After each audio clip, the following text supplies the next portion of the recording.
You want to plan your workday productively and not lose track of all your tasks, emails and appointments? Then Sunsama is your perfect day planner. In this tutorial, I'll explain in detail how you can easily plan and manage your workday for your own or for your team, all in one place. First, I'll show you what Sunsama is and how the rates are structured. Then we create an account together and set up our workspace. I'll show you how to use the basic features of the application. Then we'll take a closer look at how to create and manage tasks, what rituals are and how to work with integrations. Finally, we'll also go over the account and workspace settings. You can also jump to a specific point via the timeline and for more tutorials on other apps like Todoist, Trello, Monday and Co. You can subscribe to my YouTube channel for free. Sunsama is your daily planner that lets you organize your to-dos, appointments and all other important things of the day. You can use Sunsama alone or in a team and link it with many popular tools, such as Gmail, various calendars, to-do apps and management tools. The interface is kept very minimalistic and accordingly clear. You can use it on the computer via the installable program or web application, as well as on the smartphone or tablet, via the app from the App Store. If you use Sunsama on multiple devices at the same time, your activities are synchronized between all devices. Next, let's take a look at what Sunsama costs. Basically, you can try Sunsama directly from the first link in the description, for 14 days for free without any restrictions or obligations. After that, it costs either $20 per month per person if you pay monthly, or just $16 if you pay annually. That's effectively $1 per business day per person. With this one rate, we get access to the full feature set of Sunsama and all upcoming updates. Currently, only a credit card is accepted as a payment method. If we want to use the software for a team with more than 50 people, we can also request a custom quote. Now let's create an account. To do this, you can simply click on the first link in the description and then enter your name and email address. In order to synchronize our calendar with Sunsama, we need to link our Google or Microsoft account. This is necessary because the calendar will play a central role later on. Next, we can select other tools that we might also want to use and link to our account. However, we can also do this later. Now we can select only some calendars from our connected account which we want to use in Sunsama, and we can also add other accounts. In the next step, we set a daily time at which we want Sunsama to remind us to plan our day. This should result in your daily planning routine. Now we do the first planning here. To do this, we add tasks which we already completed today and adding the time which we needed for them. On the left side we see a summary of our daily workload. In the next step, we select the tasks for the next day and give a time estimate for them. In addition, we can also import and insert appointments, tasks, emails, etc. from other applications. If we already have tasks planned for the next days and weeks, we can add them as well. With this, we have now created our account and created the first planning. In addition to the web version, we can also download Sunsama as a program on our Windows, Mac OS or Linux computer, as well as install it as an app on our smartphone or tablet. There we can simply log in with the same account and access everything. When we start Sunsama, we see directly on the home page all our tasks for today and for the next 4 days. On the left side we also see a calendar where we can click on a day to display it in the main area. This way we can already plan things in the future. Under the calendar, we can also create channels, which is especially interesting if we use Sunsama as a team. In the lower left margin we can invite other people to our workspace. We can either add colleagues who will be billed through our account or friends who will then have to book a rate themselves.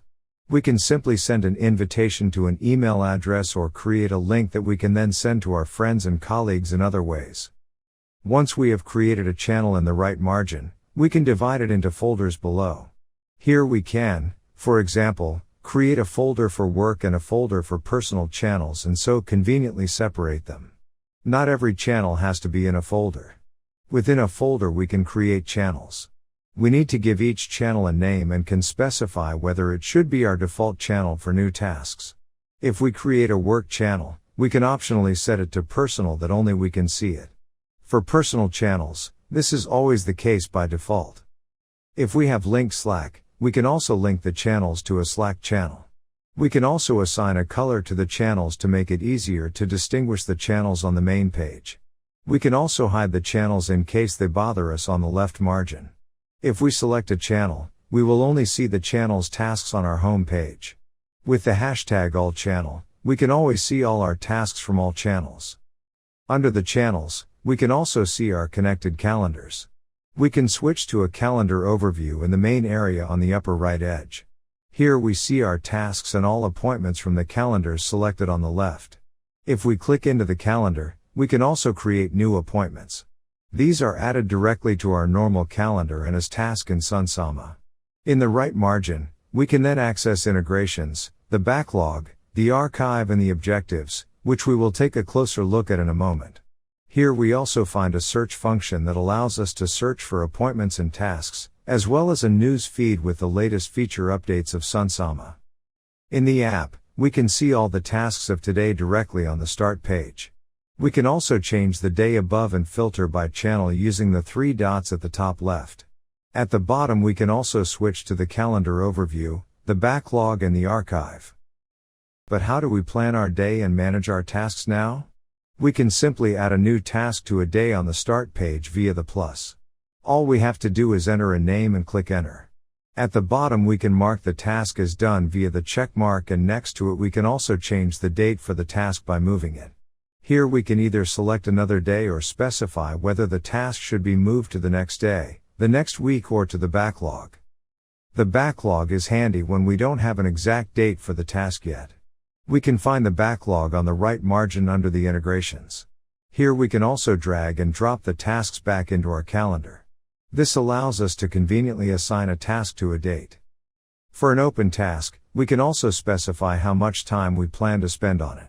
This way, we can better estimate which tasks can all be completed in one day. When we have completed the task, we can also indicate how much time we actually needed for it. In the lower right corner we can also see in which channel the task is located, and we can change it afterward. When we click on the task, we can also add notes and comments. To the comments, we can also attach files from our computer or from a cloud. This is especially convenient when working on tasks in a team. To a task, we can also create subtasks, to which we can also give an estimated and actual duration. In addition, we can also set a deadline for all tasks. Using the 3 dots in the upper right margin, we can also duplicate a task, delete it, or show a link to share it, as well as make the task repeat or connect it to an objective. We can set our weekly objectives in the right margin under the integrations. Objectives are simply higher level tasks, which we can recognize by the purple icon. Finally, on the right margin we have a task archive. We can set that uncompleted tasks will be archived automatically after a certain number of days. This way, we can make sure that we don't forget about unfinished tasks. We can then see them here in our archive and reschedule them as usual by assigning a day to them. If you don't want this, you can also disable the archive at the top. We can plan our days with daily rituals, which is easily done by clicking on Plan next to the name of the day. Here we get to a new overview, where we can see the day in the middle and create tasks there as usual. On the left side, we can also directly add all appointments from the calendar as tasks to the day. On the right side we can access tasks from the archive, the backlog, other integrations or objectives. This way we can plan a specific day in an even more focused way. We can routinely display this planning view at a specific time during the day to help us plan our day perfectly. We can set the time for this in our account settings under Rituals. There we can also specify whether we always want to plan our day at this time. The shutdown function allows us to specify when our workday ends. When the working day is over, we get a daily report. In it we can see how much time we have spent working on our tasks, which ones we have completed and which ones we have failed. In the next step, we can also write a short resume of the working day and end the day with it. In addition to daily planning, we can also perform the ritual on a weekly basis. Then we can also have a weekly review accordingly. We can also set the times for this in our account settings. Using the drop-down menu at the top left, we can also view statistics on our working time per week and on our channels. To easily display tasks, appointments, emails and co. Directly in Sunsama and convert them into tasks. We can also connect third-party providers to our Sunsama workspace. If we have already selected third-party providers when creating our account, we will see them directly on the right-hand side. However, we can also add more third-party providers via the plus at the bottom. If we click on the icon for the first time, we have to connect the third-party account and grant Sunsama access permission for it. Via the workspace settings at the top left edge, we can manage and remove all connections. If we now click again on an integration on the right edge, we can access all content from it. This can be, for example, mails from our Gmail inbox or elements from Notion. We can then simply drag and drop them onto one of our days and schedule them. We can then use and manage the newly created element in Sunsama just like any other. Additionally, we can tell from a small icon which third-party application we imported it from. This way we save time when creating tasks and also forget less. Some integrations also support automation. For example, if we link Gmail, we can specify whether emails should be marked as read or archived in Gmail after being imported into Sunsama. When a task is completed in Sunsama, the related email can also be archived, labeled or deleted in Gmail. This way we can directly set a suitable automatic workflow for us and save manual effort.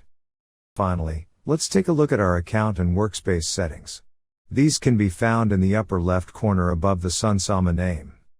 In our account settings we can set everything about our interface. This includes, for example, the time zones, the first day of the week and how many hours we normally work per day. Here we can also hide the support button at the bottom right, switch to a dark mode and specify whether tasks should be added when the assigned date changes, at the top or at the bottom of it. Here we can also find the settings for the rituals that we had already looked at. In addition, under timeboxing we can also set default values for the length of a task as well as in which calendar new appointments should be created by default. At the very bottom we can still set when we want to receive a notification, change our name with profile picture, delete our account completely, export our data and change our login information. If our account has the appropriate rights, we can also make general settings for our workspace. There we can manage all integrations and team members, as well as define which functions the other team members are allowed to use. Here we can also disable the creation of invitation links as well as disable real-time editing of task notes. This is especially handy if you're having trouble with the app loading time. We can also send tasks to the email addresses shown here to add them directly to our today or backlog. Finally, we can also rename our workspace and delete it completely. Now you know how to easily manage your appointments, tasks and co. in one place and plan your day productively. Via the first link in the description, you can test Sunsama for 14 days completely free of charge and without obligation. For more tutorials about Gmail, Todoist, Google Calendar and other applications, you can subscribe to my YouTube channel for free. If you have any questions or feedback, feel free to leave it in the comments. See you next time.